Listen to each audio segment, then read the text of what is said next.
Welcome to DDS, DJ Difabel Service.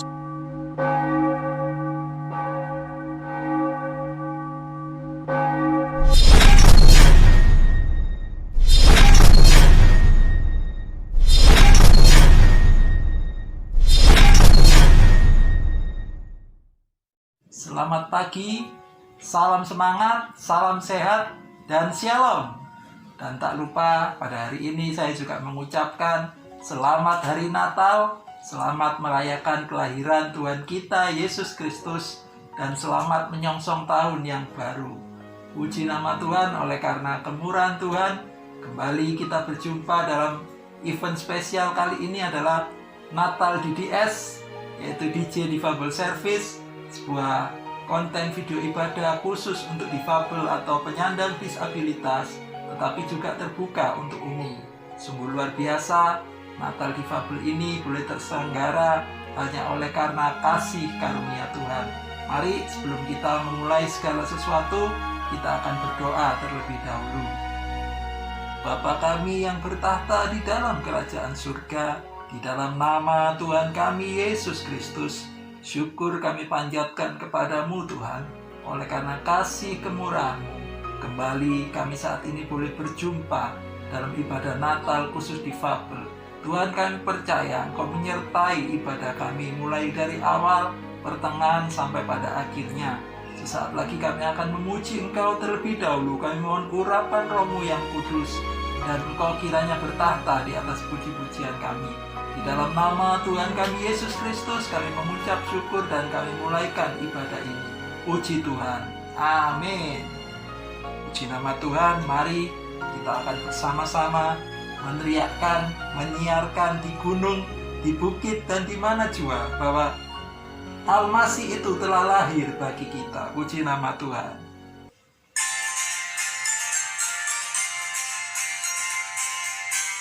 Mari kita nyatakan,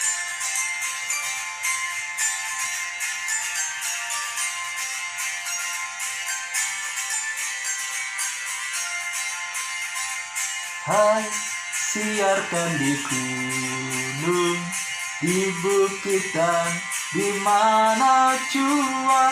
Hai, siarkan di gunung, lahirnya Al-Masih. Hai, siarkan di gunung, di bukit dan di mana jua. Hai, siarkan di gunung, lahirnya Al-Masih. Di waktu kau gembala menjaga dombanya, terpancar dari langit cahaya mulia. Oh hai, siarkan di gunung, di bukit dan di mana jua. Hai, siarkan di gunung, lahirnya Al-Masih. Mari kita nyatakan kelahiran Tuhan kita. Dia adalah juru selamat kita yang akan membebaskan kehidupan kita dari segala dosa, dan Dia akan membawa kita sampai menuju kepada kemuliaan-Nya. Puji nama Tuhan.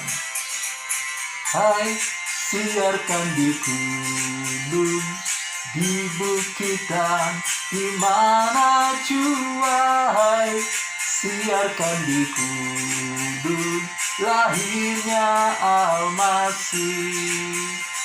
Gembala sangat takut ketika mendengar nyanyian bala surga, gempita menggelegar. Hei, hei, siarkan di gunung, di bukit dan di mana jua. Hai, siarkan di gunung, lahirnya Al-Masih.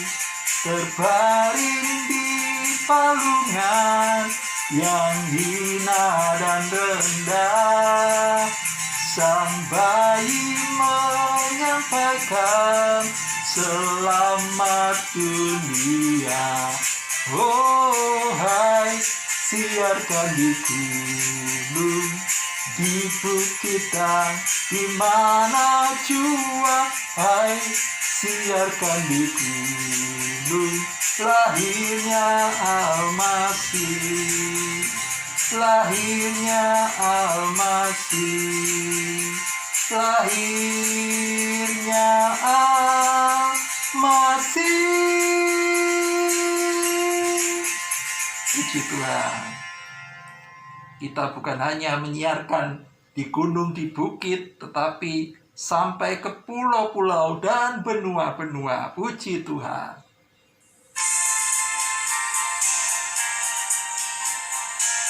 Mari kita nyanyikan Gloria.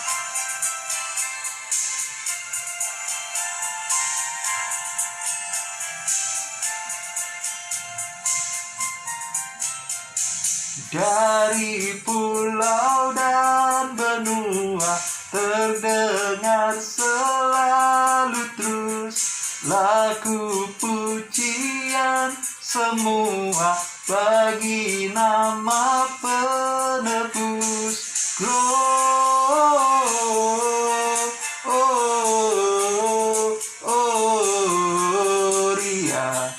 muliakan Tuhan. Gloria,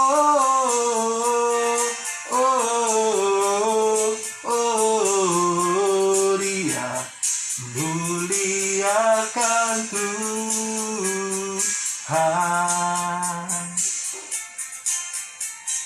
Tinggi-tinggi dalam surga, tentara Tuhan yang kudus, tak lelah bernyanyi juga di hadapan penebus. Gloria,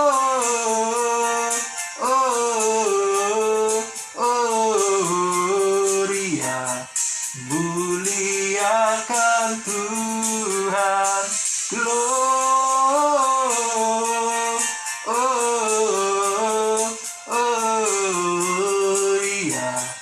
muliakan Tuhan.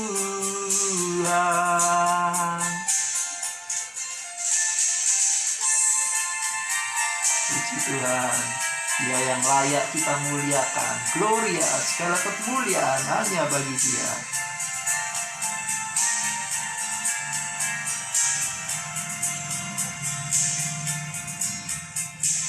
Dari pulau dan benua terdengar selalu terus lagu pujian semua bagi nama penebus.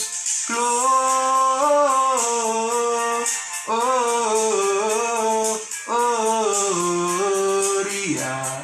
muliakan Tuhan.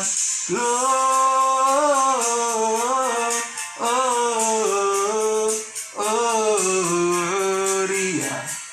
muliakan Tuhan.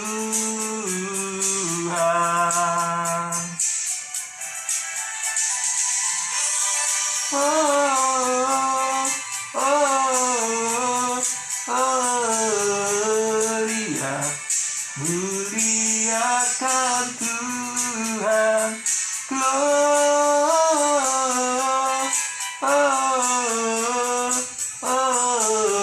Gloria, muliakan Tuhan.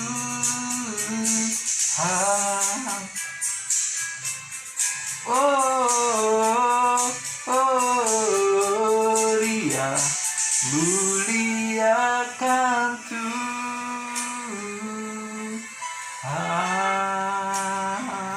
Puji nama Tuhan. Shalom, salam sehat buat kita semua. Saya Jaden Pangaribuan.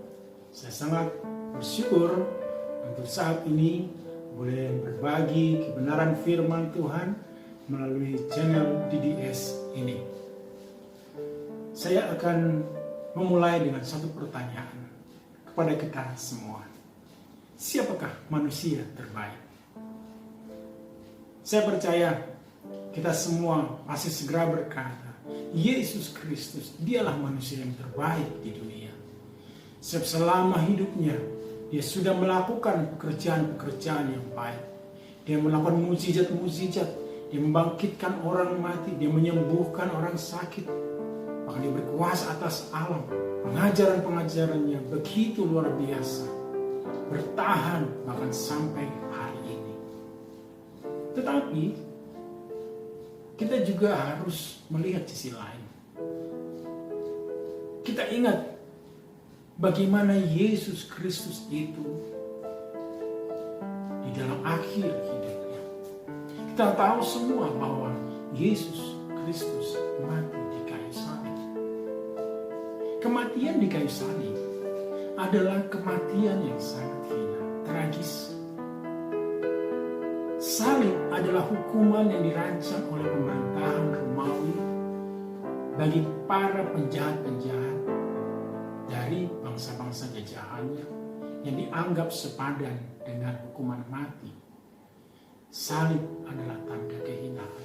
Bahkan Alkitab berkata di dalam Galatia 3 ayat 13, terkutuklah orang yang digantung pada kayu salib. Dengan demikian bisa kita katakan manusia terbaik adalah seorang penjahat. Ya, salib itu menjadi stigma bagi Yesus Kristus. Stigma yang dijatuhkan oleh bangsa Yahudi yang dieksekusi oleh orang-orang Romawi bahwa dia seorang hukuman. Saudara sekalian, berbicara tentang stigma ini. Stigma negatif ini memberikan tekanan, siksaan bagi orang yang menerimanya. Seakan-akan ketika stigma itu diberikan, sudah mati selagi hidup. Kita bisa melihat hal ini di dalam kehidupan dari orang-orang yang saat-saat ini terpapar dengan COVID-19. Mereka dianggap sebagai orang-orang yang harus dijauhi. Bahkan kubur pun tidak menerima mereka. Saudara-saudara yang menyandang disabilitas juga bisa merasakan ini. Seakan-akan seorang yang menyandang disabilitas itu adalah orang yang menanggung hukuman, menanggung kutuk. Hal ini sangat menjadi beban bagi orang-orang yang mengalaminya. Tetapi puji Tuhan, saudara sekalian, cerita salib atau cerita tentang Yesus Kristus tidak berakhir di kayu salib. Sebab pada hari ketika terdengar kabar bahwa Yesus bangkit, kubur kosong membuktikannya. Malaikat berkata kepada Maria yang datang mencari dia di dalam kubur itu, "Hai kamu ibu, mengapa engkau mencari orang hidup di antara orang-orang mati?" Kebangkitan ini menghapus stigma negatif di dalam Yesus Kristus. Roma 1:14 berkata bahwa oleh Roh Kekudusan dinyatakan bahwa Yesus Kristus adalah anak Allah oleh karena kebangkitannya dari antara orang mati. Dengan perspektif kebangkitan, saudara sekalian, kita bisa membaca Injil dengan pandangan yang baru, dengan hati yang penuh pengharapan bahwa ada hidup yang kekal, ada kemuliaan oleh Yesus Kristus yang sudah mati dan bangkit. Bahkan firman Tuhan berkata di dalam Yohanes 11 ayat 25 bahwa setiap orang yang percaya kepada Yesus, dia akan hidup walaupun dia sudah mati.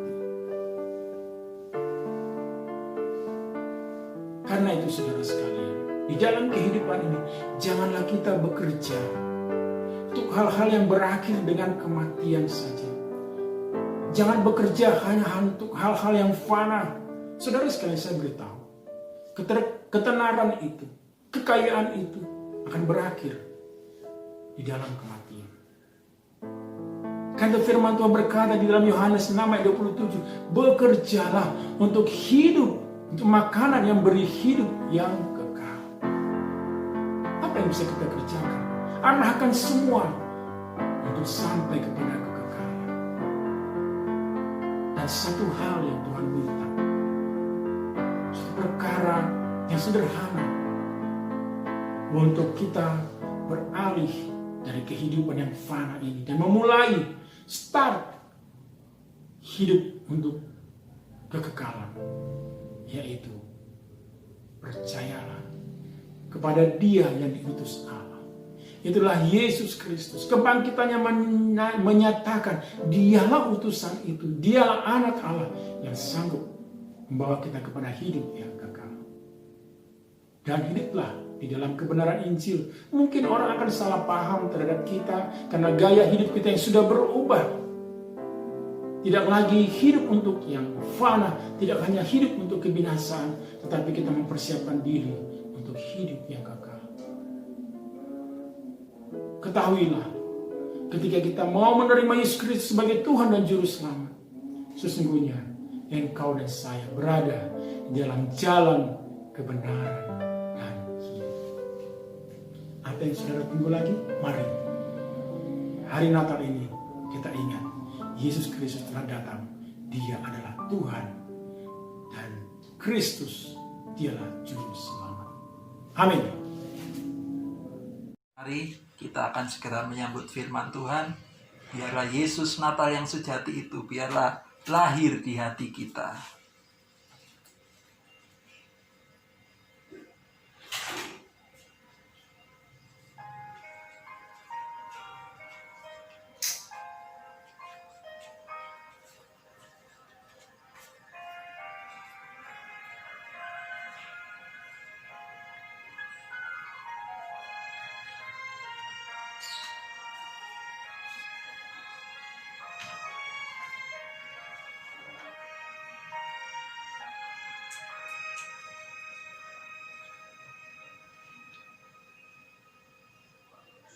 Seperti palungan, layakkanlah hatiku menyambutmu Tuhan.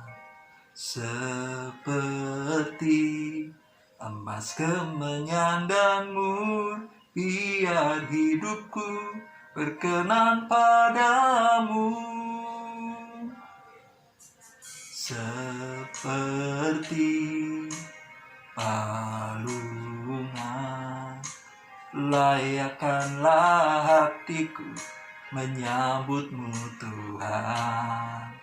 Seperti emas kemenyan dan mur, biar hidupku berkenan padamu.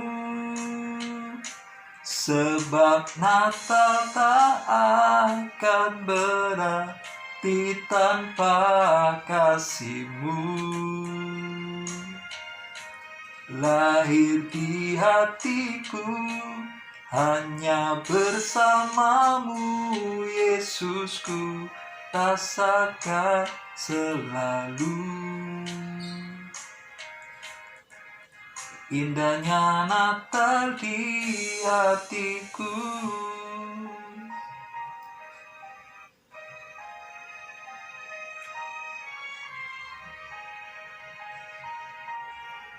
Amin. Seperti palungan,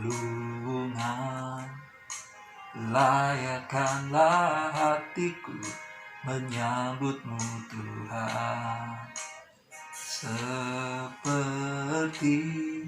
emas kemenyan dan mur, biar hidupku berkenan padamu. Sebab Natal tak akan berarti tanpa kasih-Mu. Lahir di hatiku hanya bersama-Mu, Yesus ku rasakan selalu. Indahnya Natal di hatiku, bersama paduan suara surgaku bernyanyi, kemuliaan di tempat maha tinggi, dan damai sejahtera di antara manusia yang hidupnya berkenan kepadamu. Sebab Natal tak akan berarti tanpa kasih-Mu. Lahir di hatiku hanya bersama-Mu, Yesus ku rasakan selalu. Indahnya Natal sebab Natal tak akan berarti tanpa kasih-Mu. Lahir di hatiku hanya bersama-Mu, Yesus ku rasakan selalu. Indahnya Natal di hatiku, indahnya Natal di hatiku.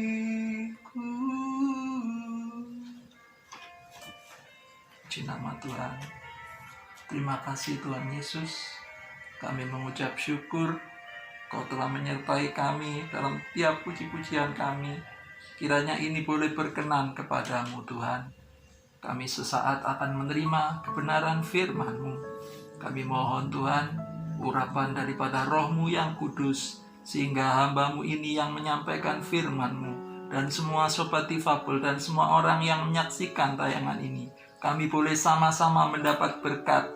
Kami boleh memiliki cara pandang yang baru, yang seperti Engkau memandang Tuhan.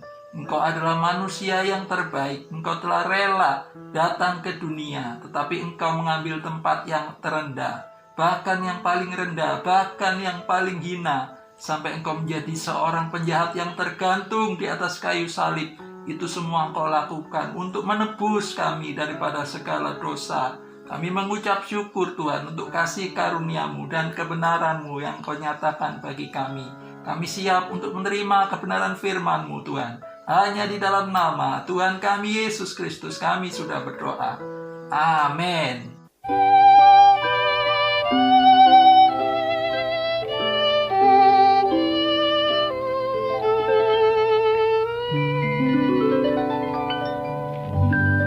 Have yourself a merry little Christmas.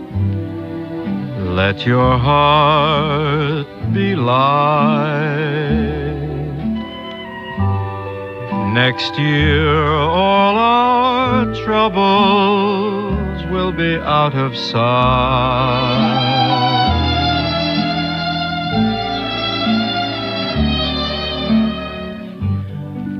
Have yourself a merry little Christmas. Make the Yuletide gay. Next year all our troubles will be miles away.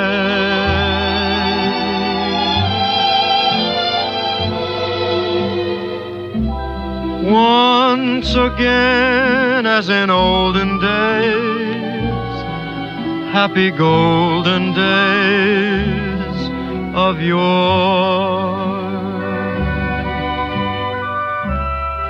Faithful friends who were dear to us will be near to us once more. Someday soon we all will be together if the fates allow. Until then, we'll have to muddle through somehow.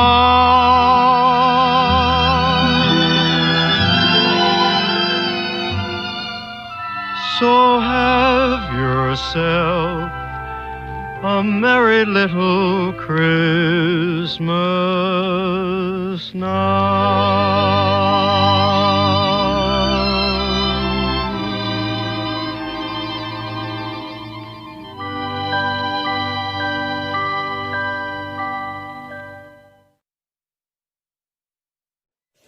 Kembali saya menyapa kita semua Sobat Difabel dan semua orang-orang yang terkasih yang menyaksikan tayangan ini. Shalom, selamat hari Natal kembali saya ucapkan untuk kita semua dan menyongsong tahun yang baru. Mari kita gunakan kesempatan ini untuk mengambil tempat yang terbaik untuk kita sama-sama belajar tentang firman Tuhan. Mari kita akan mulai. Tema yang saya ambil kali ini adalah manusia terbaik adalah seorang penjahat. Mungkin agak sedikit janggal, biasanya Natal membahas tentang tema-tema kelahiran Yesus, tapi kali ini sedikit berbeda karena ini sudah Tuhan tetapkan di hati saya. Tuhan ingin saya sampaikan kepada kita semua. Ini adalah sebuah jargon dari sebuah film Indonesia beberapa tahun yang lalu. Dan jargon ini sangat terngiang-ngiang di hati saya, terutama ketika saya ingin mempersiapkan khotbah untuk Natal Difabel kali ini. Memang sebenarnya tema ini lebih tepatnya untuk Paskah ya. Tetapi tentunya saudaraku, Paskah ini tidak bisa lepas dengan Natal. Karena tanpa Natal, tanpa kelahiran Yesus, Paskah ini juga tidak akan terjadi. Dan ternyata saudaraku, memang Natal ini bukan hanya bicara tentang kelahiran Yesus, tetapi juga sekaligus bicara tentang kematiannya. Karena kenapa saudaraku? Karena Yesus dilahirkan di kandang domba di daerah Bethlehem Efrata atau di kawasan yang disebut Migdal Eder, karena di situ ada sebuah menara kawanan domba atau The Tower of Eder ya. Itu ada di sana. Jadi daerah kawasan Migdal Eder itu adalah daerah penghasil domba-domba yang akan dipersembahkan sebagai kurban-kurban di Bait Allah. Jadi sangat jelas bahwa kelahiran Yesus sebenarnya juga menyiratkan tentang kematiannya, yaitu kematian Yesus sebagai anak domba yang menghapus dosa dunia. Dan itu juga yang dinyatakan oleh Yohanes ya, dalam Yohanes 1 ayat 29. Jadi akhirnya saya dimantapkan oleh Roh Kudus dalam hati saya bahwa saya harus berbicara mengenai tema ini. Karena tema ini memiliki kaitan yang sangat erat, yaitu antara kelahiran dan kematian Tuhan Yesus ya. Dalam perspektif atau cara pandang kita manusia secara umum, kriteria terbaik ini biasanya adalah sesuatu yang ideal, sesuatu yang berprestasi, sesuatu yang baik, sesuatu yang mulia dan hebat. Kita bisa melihat itu dalam beberapa ajang-ajang pencarian bakat atau award-award yang ada ya, baik itu yang bersifat internasional maupun yang bersifat nasional. Biasanya yang menjadi pemenang dari ajang-ajang tersebut atau award-award tersebut adalah yang terbaik, yang sesuai dengan kriteria yang tadi saya sebutkan. Sementara ketika orang melihat kita Sobat Difabel, pasti kita tentunya tidak akan masuk dalam kriteria manusia terbaik. Kita mungkin hanya dianggap sebagai manusia yang tidak sempurna, yang menyusahkan, yang bikin repot, dan lain sebagainya. Bahkan ada juga yang memandang kita sebagai orang-orang yang menanggung kutuk daripada dosa. Tidak mengapa, pandangan itu memang ada. Tetapi, walaupun memang demikian, ada juga mulai banyak orang yang memiliki pandangan yang berbeda. Mereka banyak juga yang memperjuangkan hak-hak daripada difabel, terutama juga hak-hak difabel juga untuk masuk di dalam gereja Tuhan. Bagaimana kita tidak boleh memarginalkan manusia siapapun juga, karena kita semua adalah sama di mata Tuhan. Dan saya sangat respect dan salut terhadap mereka yang memperjuangkan hak-hak daripada difabel. Sekarang bagaimanakah pandangan kita mengenai Yesus yang adalah Raja dan Mesias yang telah lahir ke dunia? Bukankah seharusnya dia lahir dalam keagungan karena dia adalah Allah atau firman Allah yang telah menjadi manusia? Dan kalau dia sudah menjadi manusia, tentunya harusnya dia adalah manusia yang terbaik, yang harus segala sesuatu fasilitas yang baik pula yang dia miliki. Itulah cara pandang kita manusia, sehingga akhirnya kita terjebak dengan tradisi semata bahwa Natal atau kelahiran Yesus itu harus dirayakan dengan luar biasa, dengan pernak-pernik yang indah, seperti pohon Natal dan hadiah-hadiah yang indah-indah pula. Sehingga makna Natal yang sesungguhnya itu mulai terabaikan ya, bahkan mulai tergeser. Apakah salah demikian? Tidak salah. Kita merayakan Natal dengan segala pernak-perniknya. Tetapi jangan sampai itu menggeser makna Natal yang sesungguhnya, yaitu bagaimana Yesus telah lahir menjadi terang dalam hidup kita yang gelap ini, kehidupan kita yang dikuasai oleh dosa. Dan dia berkarya melalui pengorbanannya, melalui kematiannya, dengan memberikan kita kasih karunia dan kebenaran. Dan itu untuk membuat kita datang kepada Bapa, mengenal dan melihat Bapa, bahkan sampai akhirnya menerima hidup yang kekal bersama Bapa di sorga. Jadi seharusnya Yesus layak menerima segala keagungan karena dia adalah firman yang telah menjadi manusia yang terbaik. Tetapi tentunya cara pandang Allah sangat berbeda jauh dengan cara pandang kita manusia. Yesus justru lahir ke dunia dalam kesederhanaan. Padahal dia adalah seorang raja atau seorang pemimpin, tetapi justru mengambil posisi yang terendah. Kita akan membaca nubuatannya dalam Mika 5 ayat 1 dan penggenapannya dalam Matius 2 ayat 6. Mari kita membaca. Tetapi engkau, hai Betlehem Efrata, hai yang terkecil di antara kaum-kaum Yehuda, daripadamu akan bangkit bagiku seorang yang akan memerintah Israel, yang permulaannya sudah sejak purbakala, sejak dahulu kala. Kita baca Matius 2 ayat 6. Dan engkau Betlehem, tanah Yehuda, engkau sekali-kali bukanlah yang terkecil di antara mereka yang memerintah Yehuda, karena daripada mula akan bangkit seorang pemimpin yang akan menggembalakan umatku Israel. Jadi sangat jelas terlihat bahwa sesungguhnya Yesus adalah seorang pemimpin. Dia adalah manusia yang terbaik, tetapi dia justru mengambil posisi yang sangat rendah, bahkan sangat hina. Jadi dia yang kaya rela menjadi miskin demi menyelamatkan kita. Dia rela dari sebuah kenyamanan beralih kepada penderitaan untuk menebus dosa kita. Dia rela dari manusia terbaik menjadi seorang penjahat. Luar biasa bukan? Bahkan seorang yang terkutuk di kayu salib demi menyelamatkan kita.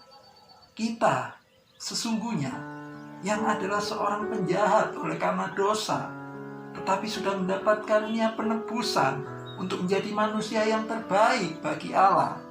Jadi Yesus menukar posisinya dengan kita.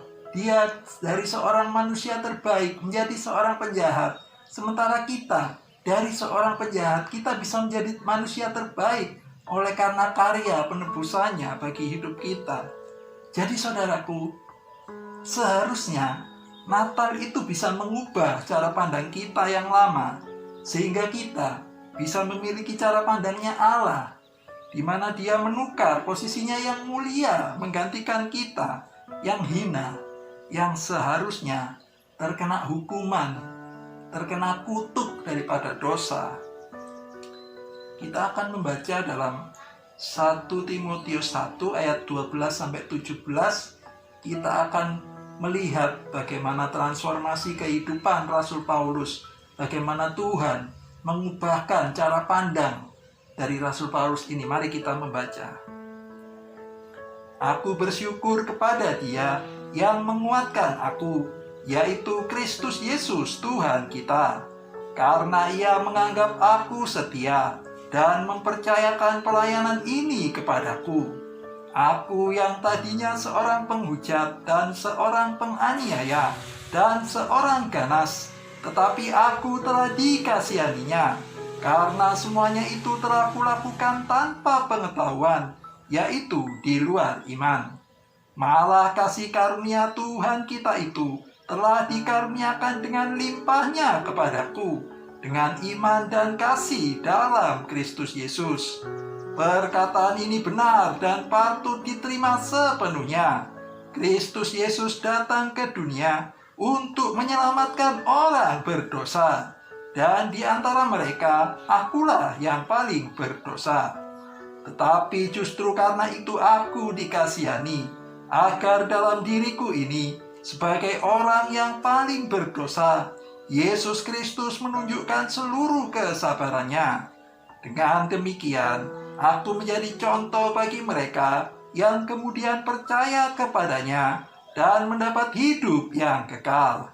Hormat dan kemuliaan sampai selama-lamanya bagi Raja segala zaman, Allah yang kekal, yang tak nampak, yang esa.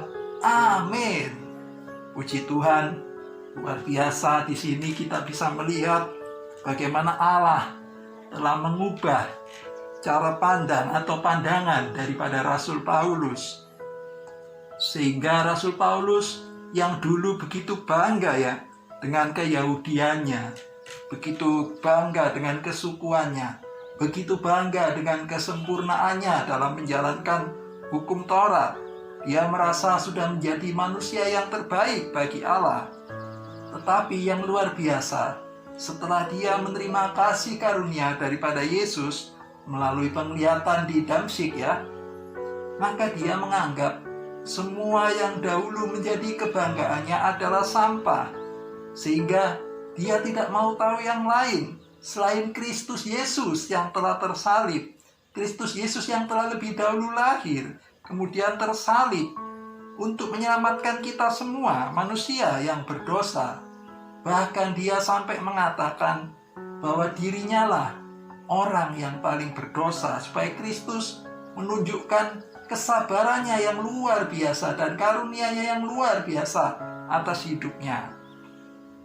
Sekarang mari kita akan melihat dan mengintrospeksi diri kita ini. Apakah yang bisa kita banggakan dari kehidupan kita? Apalagi kita, sobat difabel, yang dipandang sebelah mata oleh banyak orang. Kehidupan kita hanya akan berarti jikalau kita menerima Yesus sebagai Tuhan dan Juru Selamat kita. Karena kita akan dialihkan, saudara-saudaraku, dari maut menuju kepada hidup yang kekal.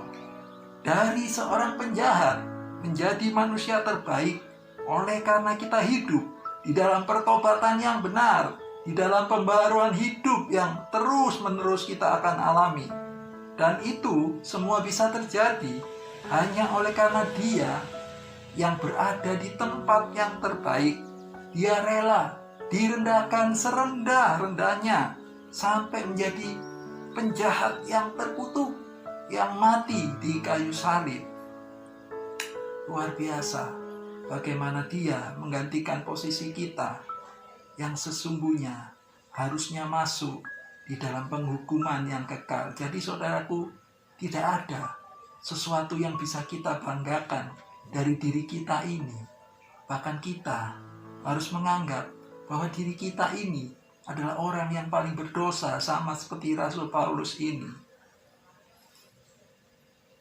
Saya ingin menyaksikan sesuatu, bagaimana beberapa waktu yang lalu saya cukup gergetan ya ketika melihat tayangan sebuah diskusi lintas agama, di mana waktu itu temanya adalah mengenai sombong. Jadi yang dibahas waktu itu, apakah sifat sombong itu ada? Kemudian siapakah yang berhak untuk sombong? Dan waktu giliran orang Kristen yang menjawab waktu itu, dia seorang wanita, dia tidak berani memberikan jawaban yang pasti. Sayang sekali, dia hanya mengatakan bahwa Allah yang disembahnya itu adalah Allah yang tidak sombong, tetapi Allah yang rendah hati, karena sombong itu sifat yang tidak baik. Sehingga saudaraku, apa jadinya? Dia dianggap tidak bisa menjawab pertanyaan yang sesimpel itu, dan dia akhirnya mengalami bully karena tidak berani menjawab. Padahal kan seharusnya jawabannya kan sederhana. Semestinya kita harus pakai kesempatan itu untuk memberitakan tentang Tuhan Yesus. Jawab saja bahwa sifat sombong itu memang ada, dan yang berhak untuk sombong adalah Tuhan Allah Sang Pencipta, karena dialah yang maha tinggi dan maha segalanya. Tetapi tahukah saudara, Tuhan Allah tidak menggunakan hak kesombongannya. Itulah Tuhan Allah yang saya sembah dalam nama Tuhan Yesus Kristus, karena dia rela merendahkan diri serendah-rendahnya dan mati untuk menebus dosa saya dan kamu, seluruh umat manusia. Harusnya dia berani menyatakan seperti itu. Memang mungkin pada waktu itu, ketika kita sudah menjelaskan seperti itu, mereka tetap tidak percaya. Tidak masalah, mereka itu hak mereka. Tetapi paling tidak, kita sudah memberitakan tentang Yesus yang tersalib. Soal mereka percaya atau tidak percaya, itu adalah hak mereka. Tetapi yakinlah bahwa firman Tuhan yang kita taburkan, firman Tuhan yang kita sampaikan, dia tidak akan kembali dengan sia-sia. Tuhan pasti berkarya juga untuk mereka. Jadi jangan pernah takut untuk memberi jawab kepada orang yang tidak percaya Yesus. Karena Roh Kudus yang akan menuntun kita untuk memberikan jawaban yang pasti. Jangan pernah merasa down pula ketika kita mengalami hinaan, ketika kita merasa down, kita kecewa karena kita dihina, terutama kita sobat difabel. Yakinlah bahwa karena kita memiliki Yesus dalam hidup kita, Yesus Immanuel, Allah yang menyertai kita dan yang sudah menjadikan kita dari seorang penjahat menjadi manusia terbaik bagi kemuliaan Tuhan, kita tidak usah kecewa saat kita dihina. Sebab Tuhan Yesus sendiri pun ketika ada di dunia, dia sudah mengalami hinaan yang begitu rupa, bahkan siksaan yang begitu rupa daripada orang-orang berdosa. Kita tidak usah bingung. Tuhan bahkan juga mengatakan, aku telah mengatakannya kepadamu bahwa kamu akan dibenci oleh dunia, tetapi jangan kecewa dan menolak aku. Dia mengatakan seperti itu. Itulah sebabnya saudara-saudaraku, renungan yang singkat ini membawa kita bahwasanya kita merayakan Natal dalam sudut pandang yang baru, yang sesuai dengan sudut pandangnya Allah, bukan lagi dengan sudut pandang kita manusia yang sangat terbatas. Siapakah kita? Manusia yang adalah ciptaannya, mau memahami pencipta kita, tidak akan mampu, tidak akan terselami pengetahuan tentang Tuhan yang luar biasa itu. Jadi marilah, jadikan kehidupan kita ini kehidupan yang berharga di mata Tuhan, dengan menjadikan hidup ini adalah sebagai penyembahan atau persembahan yang berkenan kepada Allah. Puji Tuhan, inilah firman yang bisa saya sampaikan. Kita akan melanjutkan mengenai kebangkitan Yesus yang menyertai kita dalam menghadapi, terutama akan menghadapi tahun yang baru. Dalam ibadah tutup buka tahun yang baru, saya akan menyampaikan firman tentang bagaimana kebangkitan Yesus menyertai kehidupan kita, mampu melewati hari-hari yang ke depan, hari-hari yang kita tidak tahu kapan akan berakhir pandemi seperti ini, tapi yakinlah bahwa Dia Immanuel menyertai kehidupan kita sampai kapanpun juga. Mari kita akan datang kepada Tuhan, kita akan memuji Tuhan dengan menyatakan bahwa hidupku adalah penyembahan. Puji Tuhan.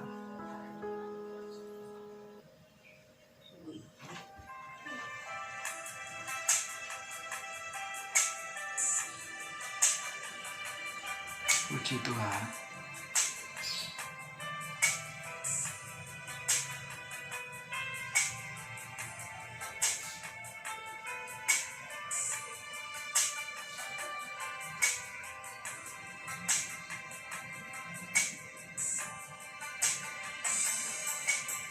Pujian dan syukurku ku bawa padamu, dengan rendah hati ku persembahkan. Sadar bila ku ada hanya karena anugerah, bukan karena kekuatanku. Amin. Ku tahu hidupku adalah penyembahan. Kau ciptakanku dalam kemuliaan-Mu.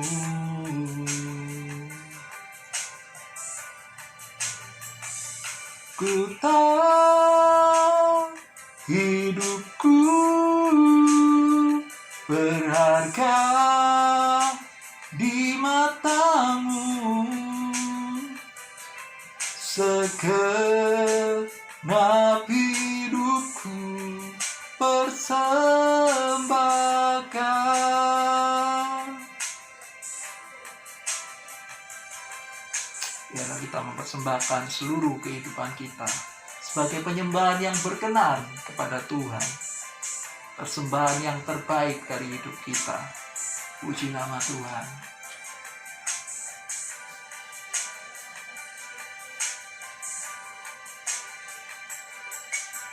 Pujian dan syukurku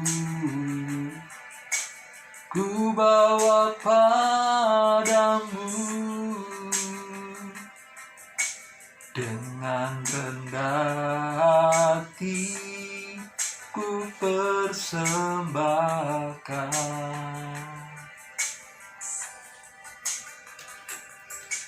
Sadar bila ku ada hanya karena anugerah, bukan karena kekuatanku.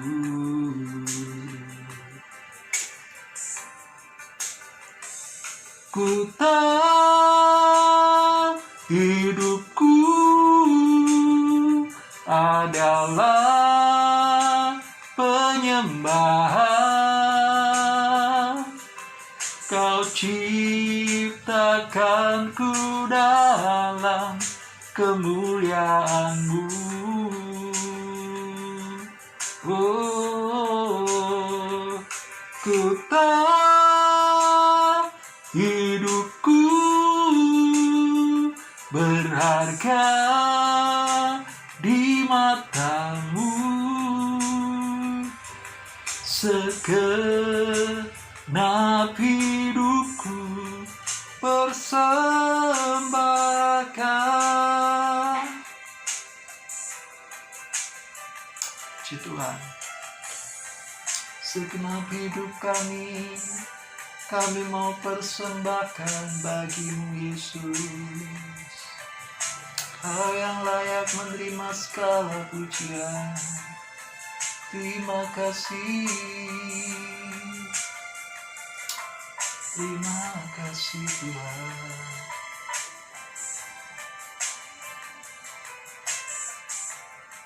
Amin.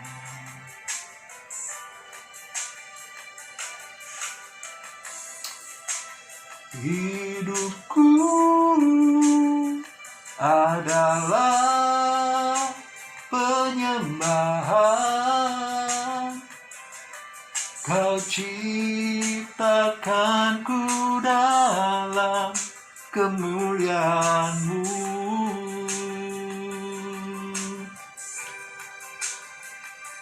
Ku tahu hidupku berharga di mata-Mu. Segenap hidupku persembahkan.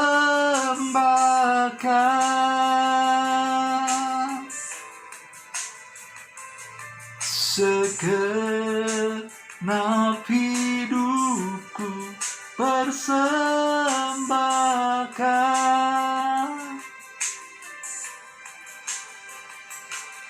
Segenap hidupku persembahkan.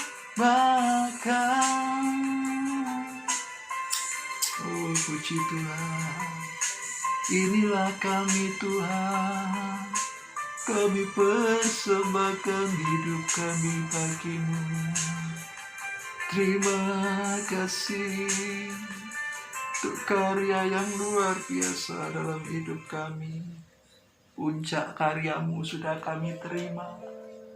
Akan kembali, kami akan melanjutkan dalam kebangkitan bersama Engkau, sambil menantikan kedatangan-Mu, sehingga kami nanti akan bersama-sama dengan Engkau di dalam kemuliaan-Mu saat Engkau datang kembali menjemput kami sebagai mempelai-Mu Tuhan. Terima kasih. Biarlah kami melihat kehidupan kami tentunya harus menjadi persembahan. Kehidupan kami harus menjadi penyembahan yang berbau harum, bagaikan dupa yang dibakar dan asapnya naik harum ke hadirat-Mu Tuhan. Di dalam tabut perjanjian itu, Engkau menyatakan kemuliaan Tuhan. Terima kasih Tuhan, terima kasih. Terima kasih untuk Natal yang masih kami boleh rayakan Tuhan. Kami mengucap syukur. Ubahlah paradigma kami Tuhan, ubahlah cara pandang kami Tuhan, sesuai dengan cara pandang-Mu. Engkau yang rela dari tempat yang terbaik menuju kepada tempat yang rendah, supaya kami dari tempat yang rendah Engkau mau angkat Tuhan kepada tempat yang terbaik. Terima kasih Tuhan, kami percaya firman-Mu ini menjadi kekuatan, terutama bagi sobat difabel dalam menjalankan kehidupan mereka Tuhan. Apapun jenis difabel mereka, Tuhan yang akan menyertai kami, Tuhan yang akan memberikan support system yang baik untuk kami. Tolong mereka semua Tuhan, supaya mereka juga boleh mengalami jamahan tangan kuasa-Mu Tuhan. Pakai kami Tuhan untuk menjadi perpanjangan tangan-Mu, untuk menyalurkan berkat-Mu bagi mereka juga Tuhan. Bukan hanya berkat secara jasmani, tetapi berkat keselamatan yang kekal itu, kehidupan yang kekal di dalam Tuhan Yesus Kristus. Kami percaya Tuhan, Kau akan juga menyertai setiap orang yang menyaksikan tayangan ini. Mungkin mereka belum percaya kepada Engkau, tetapi saat ini mereka boleh datang dan percaya kepada Engkau, menerima Engkau sebagai Tuhan dan Juru Selamat mereka. Terima kasih Tuhan untuk firman-Mu, untuk penyertaan-Mu, untuk tuntunan Roh-Mu yang kudus, yang senantiasa membawa kami dalam seluruh kebenaran-Mu Tuhan. Terima kasih untuk kesempatan yang indah. Kami sudah beribadah dan mengucap syukur. Setelah ini kami akan mengadakan candlelight. Biarlah kami mengintrospeksi diri kami sendiri. Tuhan yang akan menyertai kami. Di dalam nama Tuhan kami Yesus Kristus, kami sudah berdoa dan mengucap syukur. Puji Tuhan. Amin.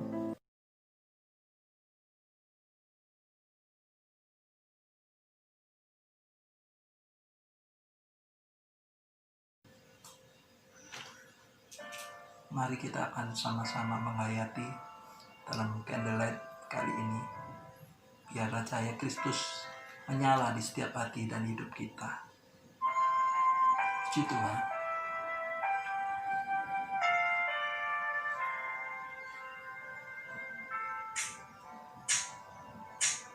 Malam kudus,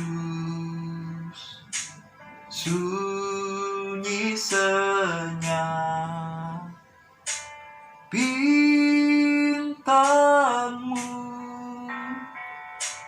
gemerlap, juru selamat manusia. Ada datang di dunia, Kristus anak Daud,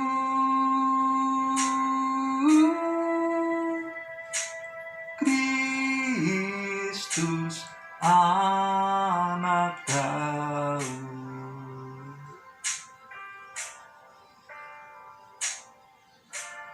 Amin.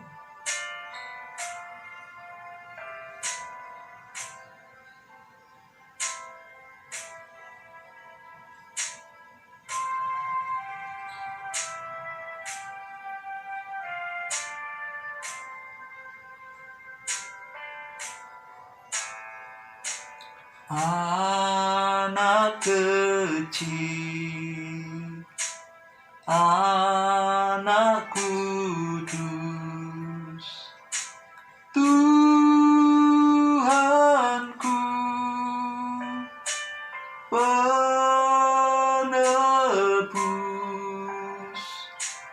tentara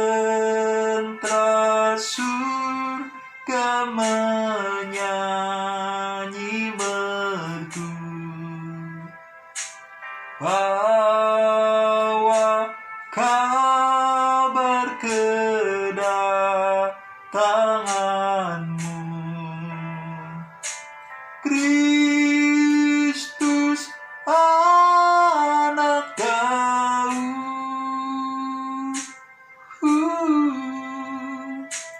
Kristus anak Daud. Tuhan, Tuhan Yesus, saat ini kami datang ke hadirat-Mu Tuhan. Kami mengucap syukur dan berterima kasih setinggi-tingginya oleh karena Engkau sudah baik buat kehidupan kami. Biarlah dalam perenungan kami pada saat Natal kali ini Tuhan, kami boleh memaknai bahwa Engkau, Yesus Kristus, Sang Raja, Juru Selamat dunia, Immanuel, telah hidup di dalam kami. Dan kami harus menyatakan hal itu melalui kehidupan kami. Kami percaya Tuhan, Engkau yang adalah terang kehidupan kami. Engkau yang akan terus berkarya di dalam kehidupan kami. Engkau akan terus mengubahkan kami. Terus menerus kami senantiasa diperbarui untuk menjadi manusia yang baru. Sampai pada saat kedatangan-Mu kelak, kami boleh tampil tidak bercacat celah. Tuhan, Engkau tahu segala kelemahan kekurangan kami. Tuhan yang akan menolong kami. Tuhan yang akan menyertai kami. Untuk kami boleh semakin hari semakin boleh mengenal Engkau. Semakin hari semakin mengasihi Engkau. Semakin hari boleh semakin mengerti apa yang jadi kehendak-Mu buat kehidupan kami, apa yang menjadi kehendak-Mu buat orang-orang yang ada di sekitar kami untuk kami perbuat Tuhan. Terima kasih sungguh luar biasa kehadiran-Mu bagi hidup kami Tuhan. Engkau mewarnai kehidupan kami, bahkan Engkau membawa kehidupan kami dalam suasana yang baru, suasana surga yang senantiasa boleh ada di tengah-tengah kami. Kendati pun kami masih menghadapi kondisi yang tidak menentu, kendati pun masih banyak kecemasan dan dampak-dampak yang terjadi oleh karena pandemi COVID-19. Tetapi kami bersyukur bahwa Engkau tetap menyertai kami sampai hari ini. Dan kami percaya sampai kapanpun Engkau akan tetap menyertai kami selama kami hidup di dunia ini sampai menunggu kedatangan-Mu Tuhan. Terima kasih Tuhan, terima kasih. Berikan kami tetap hati yang berharap hanya kepadamu akan kedatangan-Mu, karena itu sudah pasti Tuhan akan segera terjadi. Tolong kami Tuhan supaya kami tidak menjadi pengejek akan kedatangan-Mu Tuhan, tetapi kami boleh menantikan, senantiasa membaharui kekuatan kami Tuhan dalam menantikan Engkau. Terima kasih. Ini yang menjadi doa ucapan syukur kami. Kami mengucap syukur kiranya Tuhan masih tetap menyertai bangsa dan negara kami, membimbing bangsa dan negara kami untuk keluar daripada pandemi COVID-19 ini Tuhan. Kami serahkan ke dalam tangan-Mu Tuhan yang mengatur segala sesuatunya, pemerintahan bangsa kami yang akan segera proses vaksinasi. Tuhan menyertai, memberkati kami semua, bahkan di belahan-belahan dunia yang lain yang sudah menjalankan vaksinasi. Tuhan juga tetap menyertai. Kami percaya Tuhan, kami mau bersinergi antara pemerintah dan seluruh lapisan masyarakat untuk kami boleh sama-sama mensukseskan vaksinasi ini. Sehingga Tuhan, kami percaya Engkau akan membawa kami untuk keluar dari kesusahan yang ada ini Tuhan. Kami akan bangkit daripada keterpurukan kami. Kami akan bangkit daripada dampak yang luar biasa ini Tuhan. Terima kasih. Kami berserah untuk pemerintah bangsa negara kami. Engkau memberkati Tuhan. Kami juga teringat untuk saudara-saudara kami, gereja-gereja-Mu dimanapun mereka berada, baik yang saat ini ibadah offline ataupun kembali ibadah online. Tuhan, Kau tolong Tuhan kami.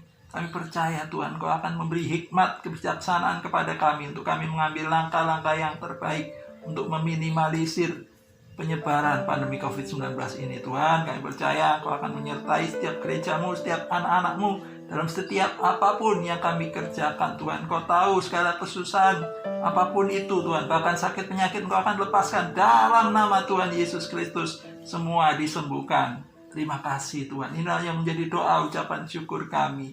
Dan sekarang Tuhan, kami mau ulurkan tangan kami untuk kami boleh menerima berkat yang dari surga, berkat yang luar biasa dari Bapa, Putra dan Roh Kudus, yaitu di dalam Tuhan kita Yesus Kristus. Senantiasa kiranya boleh melimpah di dalam kehidupan kami.